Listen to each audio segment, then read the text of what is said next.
반갑습니다. 이상원 교수입니다. 오늘은 10계명 강의 21번째 시간, 제7계명 세 번째 시간입니다. 오늘의 주제는 퀴어 신학에 대해서 살펴보겠습니다. 5개의 제목 하에 퀴어 신학을 살펴보겠는데, 첫째로 목적과 방법론, 두 번째로 철학적 배경, 세 번째 성육신, 십자가, 부활에 대한 외설적인 해석, 네 번째 세례와 성찬에 대한 외설적인 해석, 다섯 번째 독신과 결혼에 대한 외설적인 해석을 차례로 살펴보겠습니다. 먼저 퀴어 신학의 목적과 방법론에 대해서 생각해 보겠습니다. 기독교 내의 동성애주의자들은 기독교의 핵심적인 구원의 교리들과 삶의 원리들을 외설적으로 재해석하여 동성애를 정당화하는 것들로 둔갑시키려는 무모하고 독신적인 시도를 하고 있습니다. 이 신학을 퀴어 신학이라고 합니다. 기독교의 핵심 교리들과 삶의 원리들에 대한 퀴어 신학의 포르노그래피적 해석은 어떤 이단 종파도 시도하지 않았던 기괴한 해석으로서 퀴어 신학이 이단성을 넘어서서 악마성에 장악되어 있음을 보여줍니다. 퀴어 신학은 현대 자유주의 신학의 한 분파로서 목적과 방법론을 공유합니다. 현대 자유주의 신학은 19세기 말 이후에 등장한 신학들 가운데 슐라이에르 마허가 선택한 신학 방법론을 따르는 신학을 가리킵니다.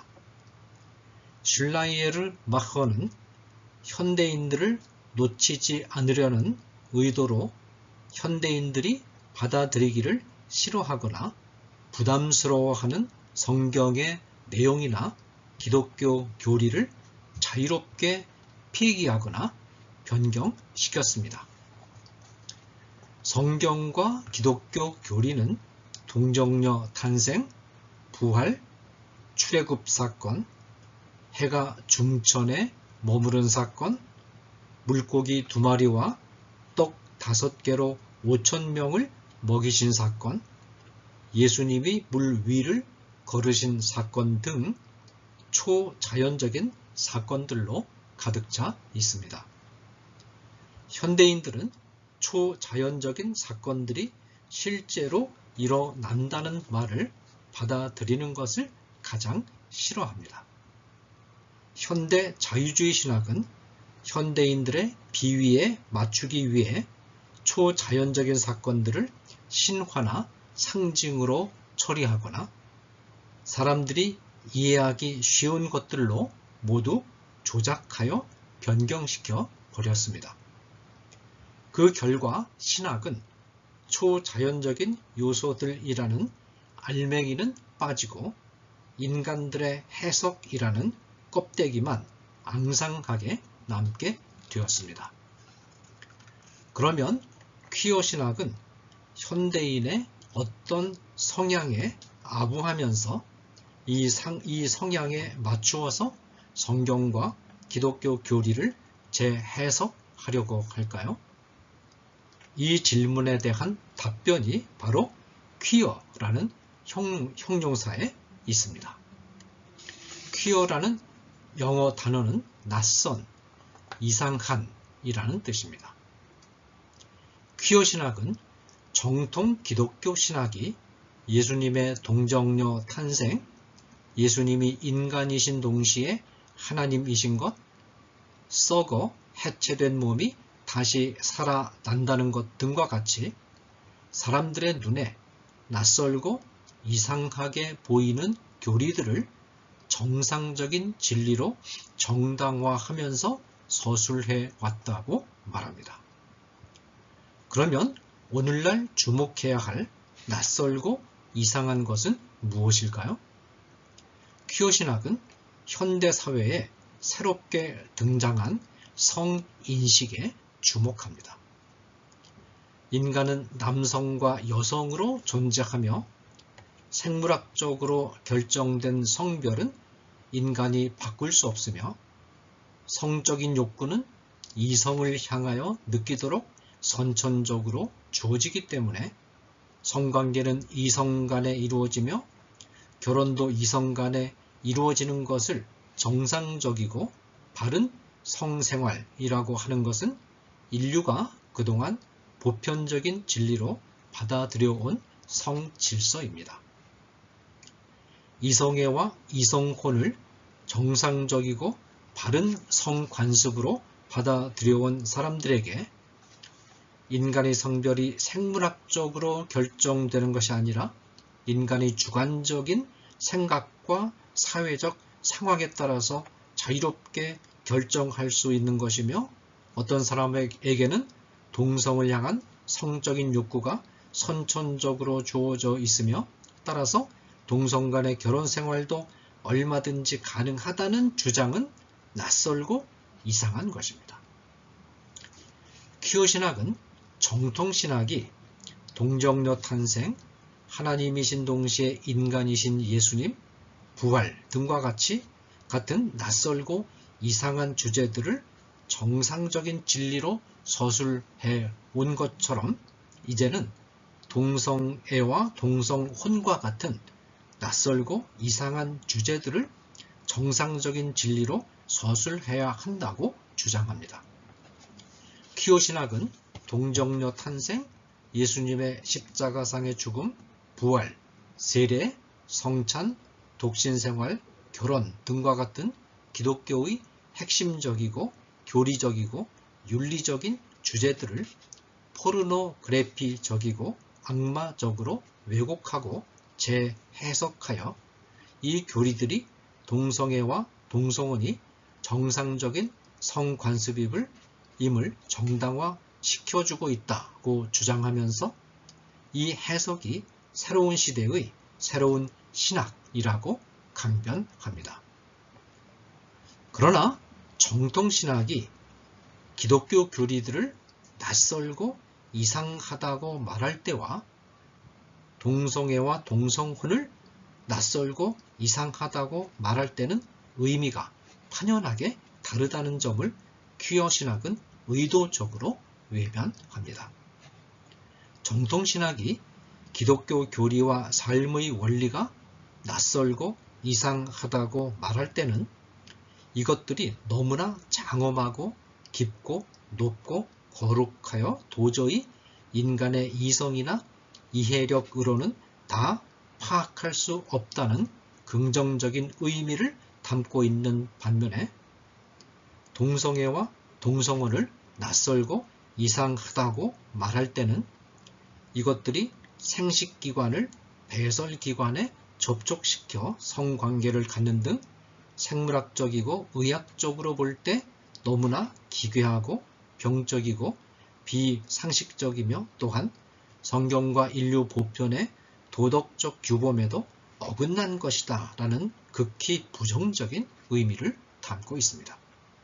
따라서 기독교 교리와 삶의 원리를 이용해서 동성애와 동성혼을 정당화시켜야 된다라는 퀴어 신학의 주장은 궤변에 불과합니다.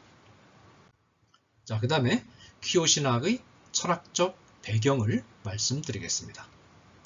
퀴어 신학은 성별, 성관계의 대상, 결혼의 대상은 인간의 주관적인 기호에 따라서 자유롭게 선택할 수 있다는 성인식을 신학적으로 정당화하고자 하는 무모한 신학 체계입니다.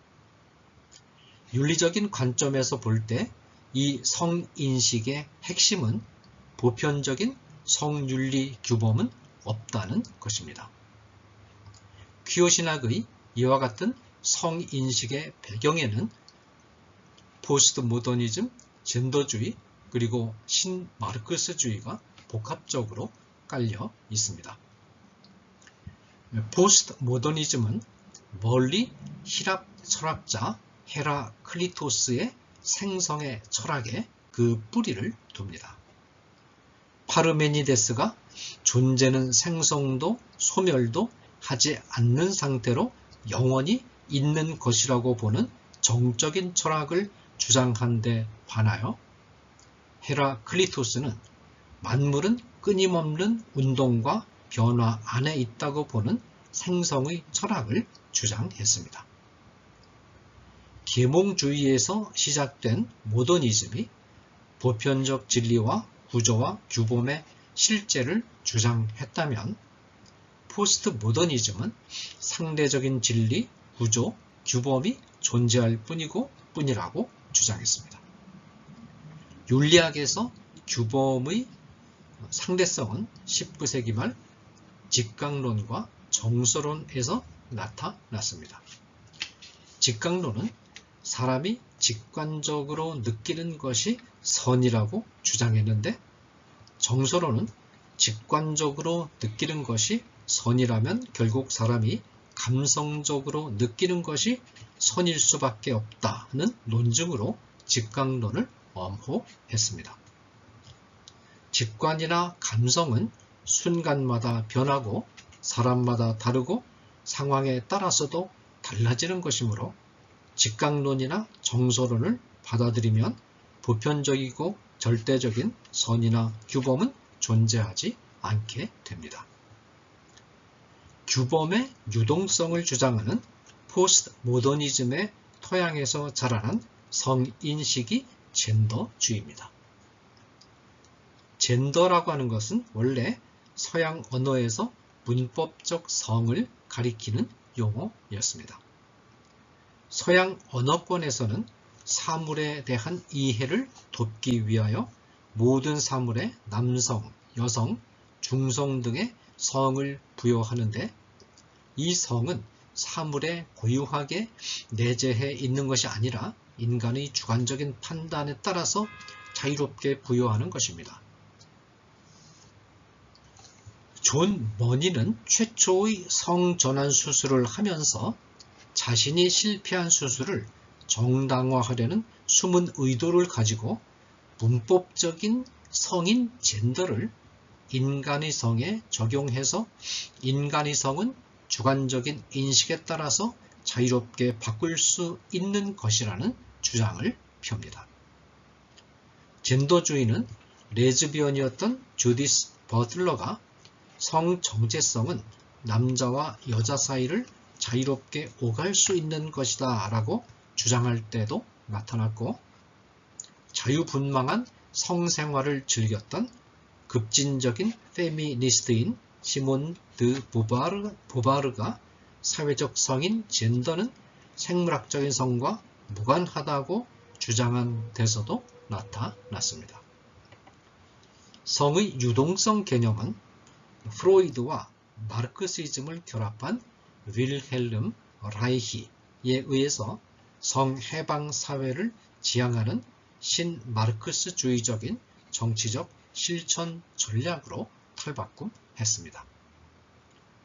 마르크스주의는 상부 구조에 자본가를 두고 하부 구조에 노동자를 둔 다음 사회의 근본 문제는 자본가에 의한 노동자의 탄압과 착취에서 시작된다고 보았습니다. 이들은 프롤레타리아의 자의식적인 혁명에 의해서 부르주아 계급을 축출하고 프롤레타리아가 지배하는 경제적으로 평등한 이상사회를 건설하고자 했습니다. 그러나 이 시도는 지나치게 낙관적인 인간관, 현실성이 없는 유토피아적 이상사회의 무모한 추구 등으로 처절한 실패로 끝났습니다. 그러나 서구의 막스주의자들은 프로이드와 융의 성심리학에서 도피구를 찾았습니다. 서구의 막스주의자들은 세계의 문제는 본능적 성적 욕구를 억압하는 데서 시작되며 성적인 욕구를 억압으로부터 해방할 때 사회의 문제가 근본적으로 해결된다고 주장했습니다. 이 주장은 기독교적인 이성애적 규범으로부터 성이 해방되어야 한다는 뜻이기도 합니다. 막스주의자들은 상부 구조에 이성애자들을 위치시키고 하부 구조에 동성애자들을 위치시킨 다음 이성애자들에 의하여 동성애자들이 억압을 당해왔으므로 이제 동성애자들의 혁명을 통하여 이성애자들을 축출하고 동성애를 자유롭게 행할 수 있는 기독교적인 이성애적 규범으로부터 해방된 사회를 이루어야 한다고 주장했습니다.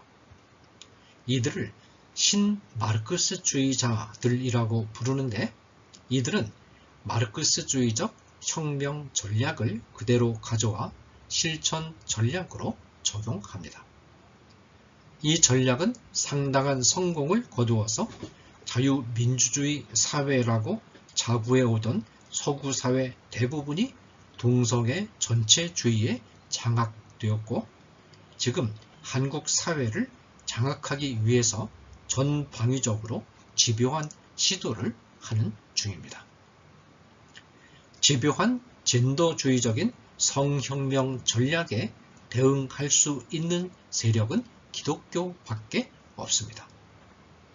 기독교는 창세로부터 종말의 날까지 적용되는 보편적이고 절대적인 도덕법 규범을 철저하게 견지해 왔으며 이성애와 이성혼 규범을 굳건하게 지켜왔을 뿐만 아니라 하나님의 은혜로 값없이 주시는 초자연적인 나라에서 현실성 있는 이상 사회를 찾는 한편 인간의 힘으로 이루는 모든 지상 왕국의 유토피아적인 비현실성을 분명히 밝힘으로써 이데올로기적 허구에 빠져들지 않도록 지켜줍니다.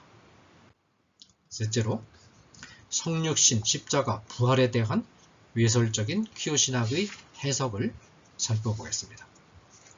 퀴어신학의 이단성, 나아가서는 그 악마성은 핵심적인 기독교 교리들과 삶의 원리들, 성육신, 예수님의 십자가상의 죽음, 부활, 세례, 성찬, 독신생활, 결혼, 이 삶의 원리들을 재해석하여 동성애와 젠더적인 성의 유동성을 정당화하려는 시도에서 분명히 드러납니다. 엘리자베스 스튜어트는 아기 예수님의 몸은 남성성과 여성성을 한 몸에 지닌 몸이었다라고 해석합니다. 스튜어트는 마리아는 남성과 성관계를 가진 일이 없어서 남성의 몸의 요소를 받을 기회가 없었고 따라서 예수님은 외형상 남성으로 탄생하셨으나 순전히 여성의 몸의 요소들로만 구성되었다고 말합니다. 아기 예수는 통상적인 생물학적 출생 방식에 비교해 볼 때 낯설고 이상한 곧 퀴어적인 방법으로 출생했다는 것입니다. 다시 말해서 예수님은 기존의 인간 존재 방식과는 달리 불안정하지만 남성성과 여성성을 동시에 지닌 몸으로 태어나셨다는 말입니다.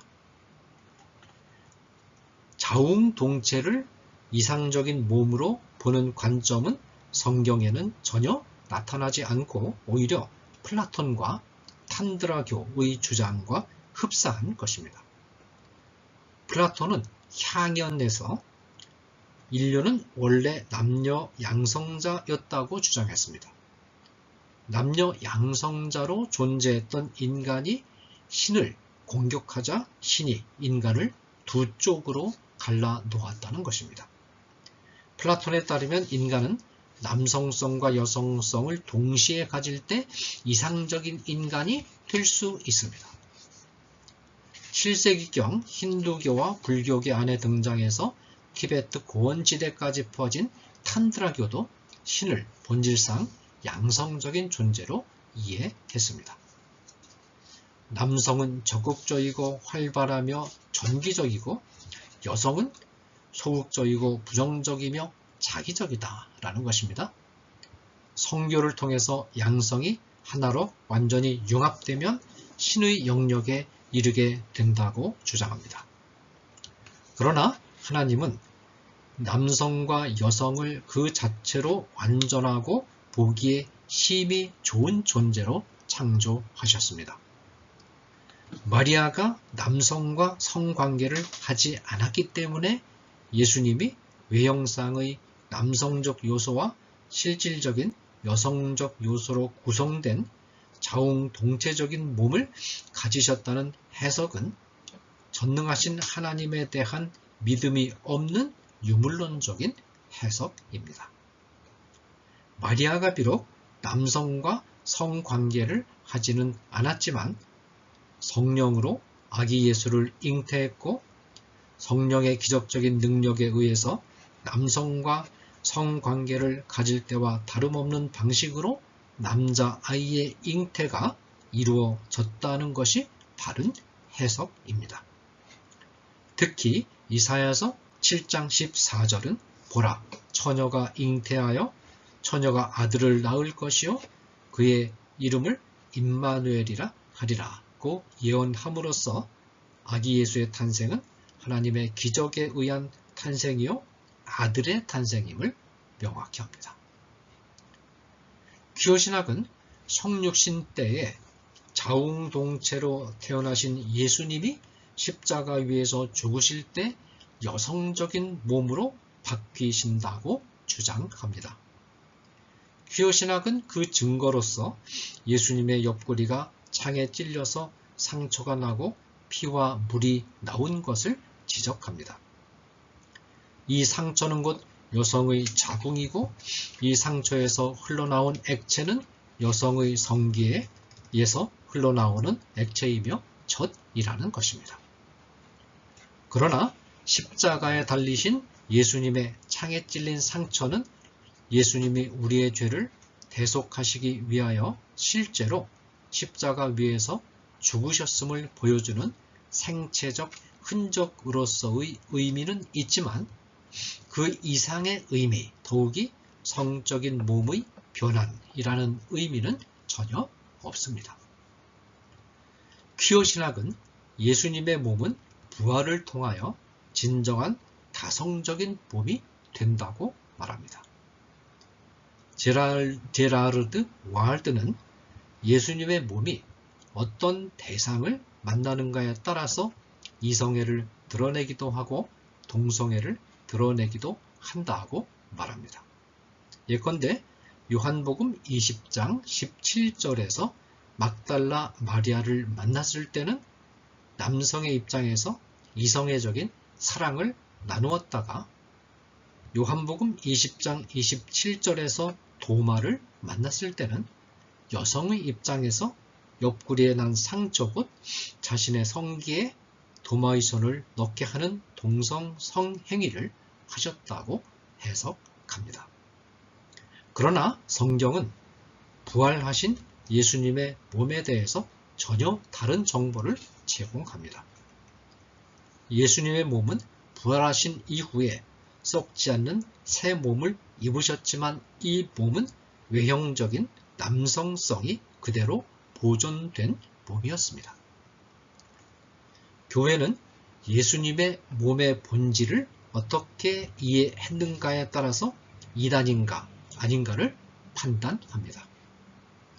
예수님의 신성과 인성을 동시에 인정하면 정통으로 판단하고 신성을 인정하지만 인성을 인정하지 않으면 양태론이라는 이단으로 판정하고 인성은 인정하지만 신성은 인정하지 않으면 양자론이라는 이단으로 판단합니다. 하물며 우리 구주이신 예수님을 자웅동체와 동성애자로 규정하고 이성애와 동성애를 난잡하게 오가는 분으로 외설적으로 묘사하는 것은 양태론이나 양자론보다 훨씬 더 심각한 예수님의 몸에 대한 왜곡된 해석이며 예수님의 인격에 대한 모독일 뿐만 아니라 이단성을 넘어서는 악마적인 서술입니다. 그 다음에 세례와 성찬에 대한 외설적인 퀴어신학의 해석을 말씀드리겠습니다. 성육신, 십자가상의 죽음, 그리고 부활이 예수 그리스도께서 이룩하신 구속사역이라면 세례와 성찬은 말씀과 더불어 예수 그리스도께서 이룩하신 구속사역의 열매를 신자들에게 전달하는 은혜의 방편입니다. 퀴어신학은 세례가 수세자의 정체성을 변화시키는 예식이라고 말합니다. 세례 시의 신자는 현재 자신이 속해 있는 범주가 아닌 새로운 범주에 들어간다는 것입니다. 세례 시에 특정한 형태의 정체성이 궁극적이다라는 생각이 해체되며 인간 문화가 부여한 모든 정체성이 종말론적인 지워버림을 당하고 새로운 정체성을 입게 된다는 것입니다. 여기서 종말론적인 지워버림이란 이성애, 동성애, 남성성, 여성성이 해체되는 것을 뜻합니다. 결국 세례를 받은 이성의 자는 동성의 자가 될 수 있습니다. 이성의 자의 동성의 자로의 전환은 세례에 의해서 정당화됩니다. 세례에 대한 이 같은 젠더주의적인 곧 성전환적인 해석은 세례의 의미를 심각하게 왜곡시키는 것입니다. 교회에서 베푸는 물세례는 우리가 예수 그리스도를 구주로 영접하는 순간 우리의 속사람 속에 들어오셔서 죽어있던 속사람을 거듭나게 하시는 성령의 세례를 인증하는 상징적 예식입니다. 성령께서 세례를 주실 때 일어나는 일은 단절되어 있던 하나님과의 관계가 회복되고 영혼이 죄와 사망의 권세로부터 해방되어 생명의 근원이신 하나님 안에서 새로운 영적인 생명을 받아 새 사람으로 거듭나는 것입니다. 속사람의 거듭남은 인간의 신체와 긴밀하게 연결된 성적 정체성의 변화와는 아무런 관련이 없습니다. 더욱이 이 변화는 하나님을 인정하지 않고 하나님의 계명에 불순종하던 자아가 하나님의 살아계심을 고백하고 하나님의 계명에 순종하는 자아로서 출발하는 발판이 됩니다.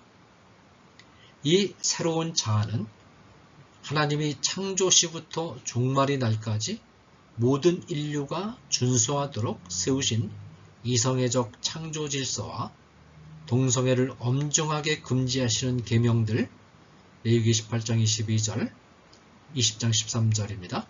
순종하는 삶으로 나아갑니다. 따라서 이성애를 해체하고 동성애를 정당화하는 신학적 장치로 세례를 이용하는 것은 거룩한 교리를 아전인수로 악용하는 태도입니다. 또한 퀴어 신학은 성찬 예식을 젠더주의적으로 해석해서 동성애를 옹호합니다. 퀴어 신학은 로마 가톨릭교의 화채설이 말하는 물질의 실질적인 변화 개념을 끌어들여 최대한 이용합니다. 성육신 때 이미 자웅동체가 되셨고 부활에 의해서 완전하게 남성성과 여성성을 자유롭게 오갈 수 있는 몸으로 변형되신 예수님의 몸이 성찬시에 성적으로 중립적인 형태의 빵으로 변형되고 확장된다는 것입니다. 빵이 된 예수님의 몸은 이제 더 이상 생물학적으로 남성의 몸이 아니라는 것입니다. 성찬시에 예수님의 몸과 피가 신자들의 몸 안으로 들어오면 남성과 여성으로 고정되어 있던 신자들의 몸이 예수님의 몸과 같이 성적으로 중립적이고 자유롭게 남성성과 여성성을 오갈 수 있는 몸으로 변화된다는 것입니다. 퀴어 신학은 이것을 종말론적인 삶으로 규정합니다. 이들은 종말론적인 삶이란 이전의 삶의 모습이 종말을 구하고 이전과는 다른 새로운 삶의 형태가 시작된다고 말합니다. 종말론적인 삶에서 성별과 성적 정체성 위에서 전개되는 삶이 궁극적이 아닌 것으로 전환된다는 것이죠. 좀 더 구체적으로 말하면 성찬시에 교회의 구성원들인 신자들의 몸도 그리스도의 몸과 같이 성적으로 불안정성, 유동성, 전환 가능성을 가진 몸이 된다고 합니다. 로마 가톨릭교의 미신적인 화채설은 손쉽게 퀴어 신학의 먹잇감이 되었습니다. 화채설은 성찬이라는 예식 자체가 신비로운 기적적인 효능을 가지고 있기에 신자든 불신자든 성찬시에 떡과 포도주를 받으면 이 떡과 포도주가 수찬자 안에서 예수님의 몸과 피가 된다는 미신적인 주장입니다. 루터는 성찬시에 떡을 떼고 포도주 잔을 마실 때 떡은 그대로 있고 포도주도 그대로 있지만 믿음을 가진 자에게는 예수님이 실질적으로 수찬자 안에 몸과 피를 가진 육체로 들어오신다고 주장합니다. 이것을 공제설이라고 합니다. 공제설은 화채설의 미신성을 완전히 벗어나지 못했습니다. 즈빙글리는 성찬은 2000년 전에 예수님이 죄인들을 위하여 십자가 위에서 죽으셨음을 기념하는 것에 불과하다고 주장했습니다. 기념설입니다. 기념설은 성찬을 내용이 없는 공허한 예식으로 전락시켰습니다. 바른 성찬론은 칼빈이 주장한 것으로서 성찬시의 떡과 포도주에는 아무런 변화가 일어나지 않지만 믿음으로 성찬에 참여하면 예수님이 영으로 실제로 신자들 안에 들어와 임재하신다는 것입니다. 성찬시의 성적 정체성을 포함해서 인간의 신체에 어떤 변화가 일어나는 것이 아닙니다. 성찬시에 일어나는 변화는 영으로 임재하시는 예수님을 인격적으로 만나는 경험을 통해서 예수님이 우리의 구주이심을 확인하고 예수님의 뜻에 따라서 살겠다는 결의를 새롭게 하는 것뿐입니다. 따라서 성찬시에 새로운 성적 정체성을 갖게 된다는 퀴어 신학의 주장은 동성애와 젠더주의를 정당화하기 위해서 성찬론을 아전인수격으로 남용하는 신학적 궤변입니다. 마지막으로 독신과 결혼에 대한 퀴어 신학의 외설적인 해석을 말씀드리겠습니다. 퀴어 신학은 로마 가톨릭교의 남성 수도승들의 독신 수도 생활을 성애적 관점에서 재해석함으로써 동성애를 정당화하는 신학적 근거를 마련하고자 합니다. 퀴어 신학은 남성 수도승들의 수도 생활을 하나님과 남성 수도승이 성애적 사랑을 나누는 것으로 해석합니다. 퀴어 신학의 논증은 두 가지로 요약됩니다. 첫째로, 남성 수도승이 성애적 사랑을 한다면 이 사랑은 혼외 정사가 되니까 하나님도 혼외 정사를 자유롭게 하시는 바람둥이 같은 존재로 제시되어야 합니다. 롤리는 하나님의 영광을 묘사하고 있는 표현들 가운데 한 부분이 에스겔 1장 27절에 그 허리 아래의 모양도 불같아서 사방으로 광채가 나며 라는 표현을 하나님의 남근이 강하게 발기한 모습으로 해석해 시작했습니다. 또한 하나님이 하나님의 백성들의 죄를 용서해 주시는 모습을 묘사한 에스겔 16장 8절에 내 옷으로 너를 덮어 벌거 벗은 것을 가리고 라는 표현은 하나님이 처녀를 강간하는 장면을 묘사하는 것으로 해석합니다. 둘째로 하나님이 남근을 가지신 분이라면 하나님은 남성이라는 뜻입니다. 그렇다면 하나님의 성애적 사랑의 상대역인 이스라엘의 남자들은 여성의 역할을 하는 동성애자들이 됩니다. 남성 수도승들은 여성으로 성별을 전환해서 남성이신 하나님과 동성 성관계에 들어갑니다. 남성 수도승들이 영적 수련을 통하여 하나님과의 합일에 신비스러운 경지에 이른다는 것은 곧 하나님과의 동성애적 성교에서 오르가즘에 도달하여 희열을 맛보는 것을 의미합니다.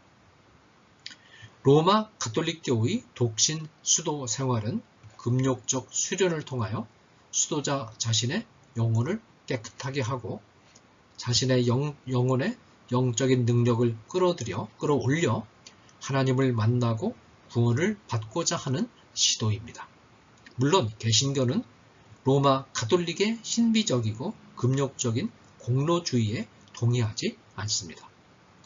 그러나 남성 수도승들의 수련을 하나님과의 성애로 해석하는 것은 이들의 수도 생활을 모독하는 것입니다. 여기서 하나님과 남성 수도승과의 관계가 사랑의 관계로 묘사되지만 이 묘사는 하나님과 수도승 간의 영적이고 인격적인 교제를 설명하는 유비일 뿐 성애적 사랑을 말하는 것이 아닙니다. 퀴어 신학은 동성혼을 신학적으로 정당화하는 장치로 성경의 결혼관을 해석합니다. 그 근거는 두 가지입니다. 첫째로 퀴어 신학은 성경이 결혼을 유비로 이용해서 그리스도와 성도의 관계를 설명하고 있다는 사실을 이용합니다. 그리스도는 모든 성도의 신랑인데 성도 가운데는 남자들도 있지 않느냐? 남성이신 그리스도께서 남자 성도들과 결혼 관계에 들어가셨다면 그것이 바로 동성혼이 아니고 무엇이냐라는 것입니다. 그러나 성경이 그리스도와 성도들과의 관계를 결혼에 비유한 것은 이성 간에 이루어지는 결혼이 아가페적인 특성을 지니고 있고 이 특성이 성도를 향한 그리스도의 사랑을 설명하는 데 도움이 되기 때문입니다. 이 특성 이외의 다른 특성들은 이 유비에서 전혀 고려되지 않습니다. 둘째로 퀴어 신학은 접붙임 로마서 11장 23절과 입양 로마서 8장 23절의 비유를 악용해서 동성혼을 신학적으로 정당화시키고자 합니다. 성경은 구약시대의 이스라엘 백성과 신약시대의 교회 성도와의 관계를 참 감람나무에 돌 감람나무가 접붙임을 받은 관계로 설명합니다. 참 감람나무인 이스라엘 백성의 입장에서 보면 돌 감람나무인 이방인 신자들은 너무나 낯선 자들인데 하나의 공동체 안으로 받아들여졌습니다. 또한 하나님은 자신과는 질이 다른 낯선 인간들을 자신의 자녀로 받아들이기를 주저하지 않으셨습니다. 이 원리에 따라서 이성혼자들은 자신들의 눈에 낯선 것으로 보이는 동성혼을 받아들여야 한다고 강변합니다. 그러나 이와 같은 퀴어 신학의 해석은 두 가지 문제가 있습니다. 첫째로 이방인 신자들이 혈통상으로 유대인이 아닌 것은 그들의 도덕적인 잘못이 아니라 선천적으로 주어진 조건으로서 이방인 신자들이 자의로 바꿀 수 있는 것이 아닙니다. 둘째로 인간이 하나님과 질적으로 다르다는 것도 인간들의 도덕적 잘못이 아니라 선천적인 조건으로서 인간이 자의로 바꿀 수 있는 것이 아닙니다. 이런 구조적인 조건들은 하나님의 나라 안에 들어오는데 문제가 되지 않습니다. 그러나 동성애는 선천적으로 주어진 성향에서 비롯된 것이 아니며 하나님의 창조 질서와 규범적 명령을 고의적으로 거스르는 죄이며 인간이 의지로서 거부할 수 있는 것입니다. 따라서 동성애는 하나님 나라 안에서 포용될 수 있는 낯선 것의 대상에 포함될 수가 없습니다. 자, 지금까지 말한 퀴어 신학의 신학적이고 윤리적인 주제들에 대한 해석은 명확하게 퀴어 신학이 기독교의 중추적인 구원과 삶의 원리들을 외설적이고 독신적으로 해석하는 이단일 뿐만 아니라 악마적인 성령 회방죄까지도 범하는 잘못된 신학임을 보여주고 있습니다. 감사합니다.